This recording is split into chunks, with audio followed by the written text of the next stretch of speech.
Happy weekend sa mga hindi anak ng kontraktor. Bangon-bangon na dyan. Kailangan pa nating dumoble kayod para sa mga Disney princess.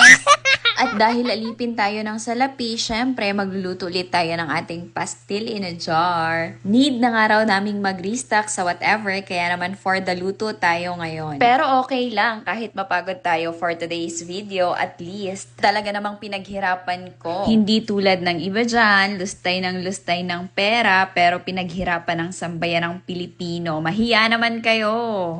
Or mali yung tanong ko, dapat ba may hiya pa ba kayo?